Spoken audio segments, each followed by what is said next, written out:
Assalamualaikum warahmatullahi wabarakatuh. Inilah channel Malam Berbisik, channel yang khusus membahas tentang hal-hal luar biasa, baik hal gaib, mitos, ataupun diangkat dari kisah nyata. Hari ini kita bicara tentang ketindihan. Ketindihan atau sleep paralysis adalah satu keadaan di mana seseorang tidak mampu menggerakkan anggota tubuh, bahkan kadang satu jari pun kaku, tak bisa digerakkan. Ini kisah nyata dan bukan dari mulut ke mulut, bukan isapan jempol, bukan dari film, bukan dari cerpen, ataupun dibuat-buat. Ini fakta. Ada sebuah rumah. Rumah ini rumah besar. Pemiliknya orang berada. Rumah ini kosong. Kosong karena pemiliknya menempati rumah yang lain, sedang anaknya juga punya rumah lain, cuma kadang-kadang saja ke tempat itu. Dan si empunya rumah ini memerlukan orang untuk menempatinya tanpa bayar. Silahkan memakai apa saja di tempat itu, silahkan memakai apa saja, gratis, tidak bayar, dengan syarat membersihkan layaknya rumah sendiri. Hanya itu.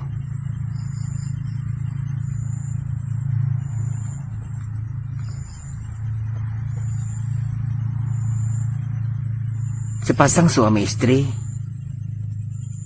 yang laki-laki suaminya ini bernama Iwan, istrinya dan anak mereka laki-laki berumur sekitar 4 tahun, dengan iparnya, dengan adiknya, dan keponakannya 2 orang. Mereka menempati tempat ini. Yang lebih menempati pada sebenar keadaan adalah iparnya dan adiknya. Jadi si Iwan kesana cuma sekadar jalan-jalan dan bermalam.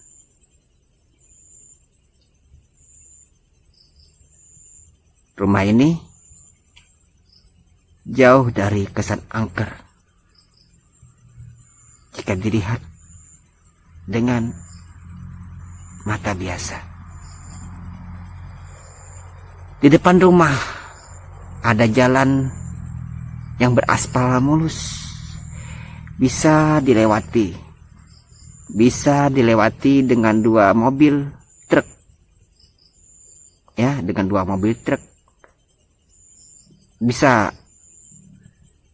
saling berselisih, bisa lewat dengan pelan-pelan. Artinya jalannya ini cukup besar, jalan akses dan satu-satunya jalan di tempat itu, di kampung itu. Tetapi ada satu hal yang agak janggal dengan rumah ini. Rumah itu 5 waktu susah sekali terdengar azan. Entah karena berlawanan dengan arah angin atau orang azan terus suaranya di bawah angin menjauh, entahlah. Intinya susah mendengarkan waktu azan, susah mendengarkan suara azan.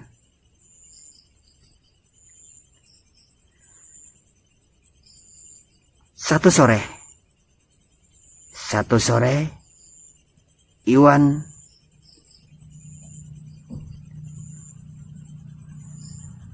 didatangi anaknya. Putranya ini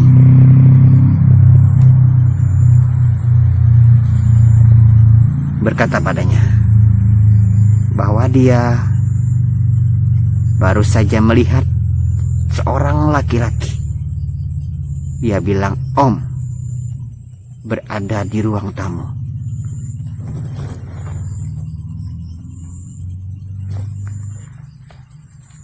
Anaknya ini tidak memanggil iparnya Om. Dan tak ada lagi laki-laki dewasa di tempat itu yang sedang berada atau menempati rumah itu. Tidak ada. Dan tidak mungkin ada orang lain masuk. Entah itu pencuri atau orang numpang lewat. Tidak ada.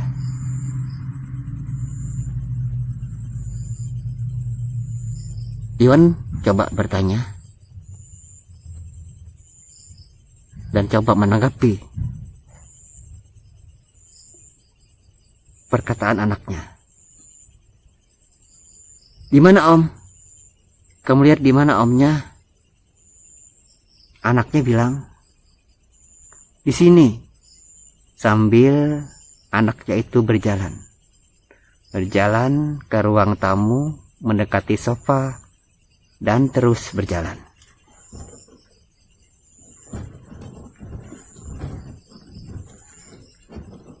"Di mana?"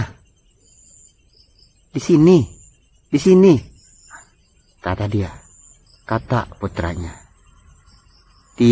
Putranya ini tidak berhenti berjalan, tidak berhenti berusaha menunjukkan. Kemudian si anak laki-laki ini memasuki satu kamar di dalam rumah itu. Kamar orang dewasa. Kelihatannya kamar orang dewasa. Lihat dari isi ruangan. Sebenarnya untuk masuk ke kamar-kamar ini, contohnya kamar ini, bagi Iwan sendiri adalah tabu, bertentangan dengan perasaannya, karena akses untuk di rumah ini yang sangat dibolehkan hanyalah untuk tidur, memakai kamar kecil atau apa saja, kecuali memasuki kamar yang ada di sana, karena itu termasuk kawasan pribadi. Tetapi karena pintunya terbuka, Iwan memilih untuk masuk. Anaknya berdiri dekat cermin besar. Ini bukan mitos, bukan dikarang-karang, dan bukan dari mulut ke mulut. Ini kisah nyata.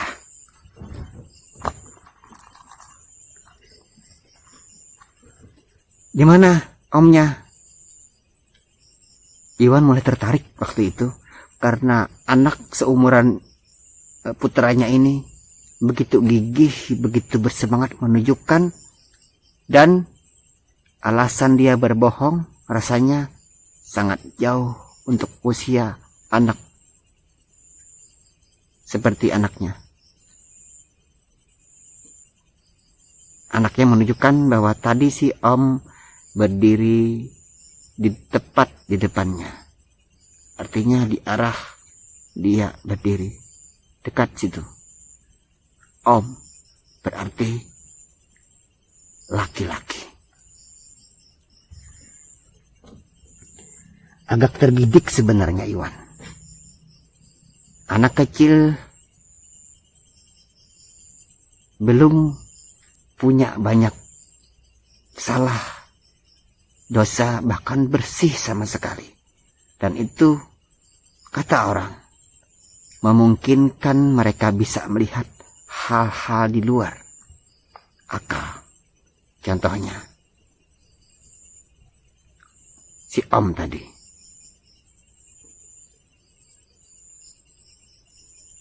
Iwan segera mengajak anaknya keluar. Dan pelan-pelan dan memang tidak bisa Iwan sangkal waktu itu, ada hawa aneh yang berbeda di ruangan itu. Semacam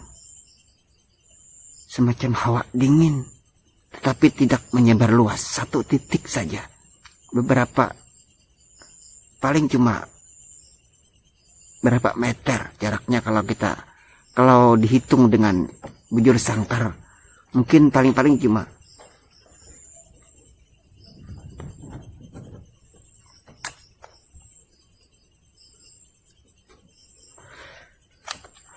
paling cuma 1 meter persegi. Iwan keluar dan meski agak sedikit terpikir jadi pikiran, tapi Iwan putuskan untuk menganggapnya biasa saja. Bagi Iwan, dia bukan tidak mempercayai hal yang gaib, tetapi untuk lebih tidak takut memilih tidak takut itu jauh lebih baik.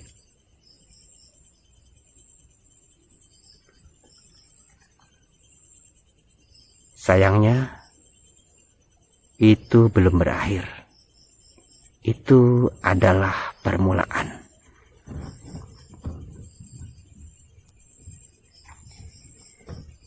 Malam berikutnya terjadi.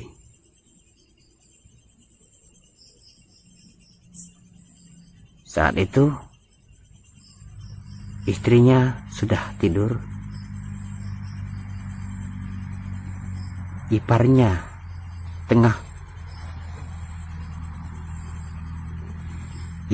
tengah melakukan sesuatu karena dia seorang mekanik, seorang tukang reparasi yang ahli di bidang elektronik. Dia masih melakukan pekerjaannya. Adiknya, istri iparnya ini sudah tidur, berikut 2 ponakannya termasuk anaknya.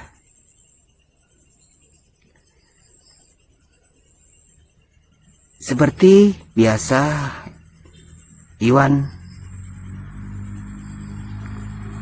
membuka beberapa situs, coba download file yang dia sukai, dan kembali menemukan sinyal yang kurang bagus pada jam-jam seperti itu. Sudah jam 11, hampir jam 12 malam, sinyal masih kurang. Dan Iwan memutuskan untuk ke arah ruang tamu. Dia mendekati pintu ruang tamu. Dan itu mungkin satu kesalahan.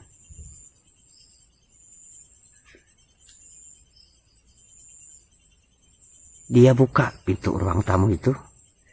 Pintu yang mengakses dan satu-satunya pintu yang menghubungkan antara ruang yang boleh mereka tempati dengan rumah asli. Rumah asli itu ada sekat, dan ada sekat yang merupakan dinding utama rumah. Rumah itu memiliki lagi bangunan lain yang lebih kecil dengan panjang sedikit kurang dari rumah asli. Jadi disitulah mereka tempati. Di situ lantai biasa, papan biasa. Ruangan itu punya satu akses, cuma satu pintu langsung menuju ruang tamu. Rumah itu berlantai keramik, tentu saja jauh berbeda dengan yang mereka tempati. Jadi mereka tidur dalam beberapa hari di rumah biasa yang langsung berdempet dengan rumah utama. Dan Iwan memasuki kamar tamu. Ruangan tamu. Ada sofa di sana. Seperti terlihat waktu siangnya, suasana tidak berubah. Ada foto, ada botol itu, dan semua benda-benda yang tidak boleh ataupun jangan disentuh karena punya orang. Iwan duduk di sofa. Sofa empuk, sofa orang berada.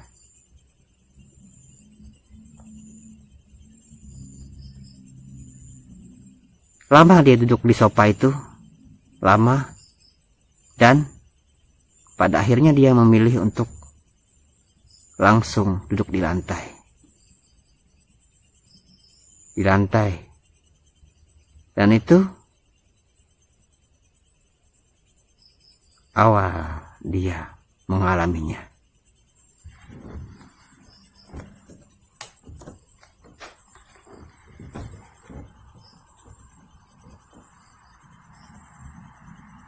Waktu terus berjalan dan Iwan mengantuk pada akhirnya.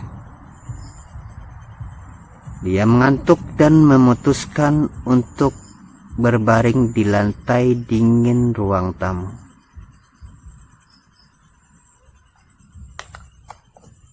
Dia lupa pada cerita anaknya tentang si Om.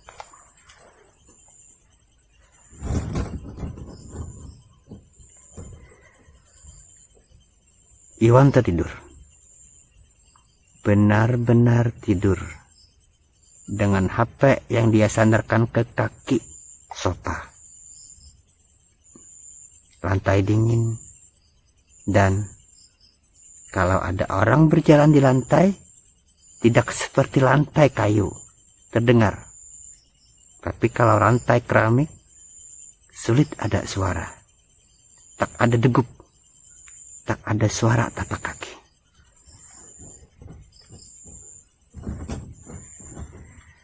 Entah berapa lama Iwan tertidur di sana. Benar-benar tertidur dan pada akhirnya Iwan terbangun.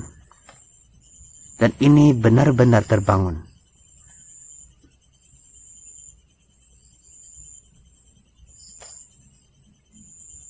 Terbangun hanya pada pikiran dan kesadaran 100%. Tetapi jangan untuk menggerakkan anggota tubuh.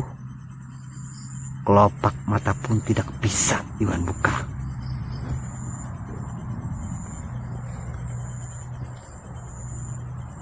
Maaf agak berinding saya malam ini ya menceritakannya. Pelan-pelan Iwan mencoba menyadarkan diri untuk meyakinkan diri bahwa dia tidak sedang bermimpi. Dan pada akhirnya dia menemukan bahwa memang tidak bermimpi. Karena dia bisa mengingat semuanya. Asal-asal dia masuk ke situ, kenapa dia ada di rumah situ, semuanya, anggota keluarganya, anaknya, semuanya dia ingat. Tetapi tak bisa membuka mata sedikit pun. Luar biasa. Dan pada akhirnya satu perasaan yang sebenarnya mestinya sedari tadi Iwan sadari. Terasa ada yang memegangi kaki dan pundaknya.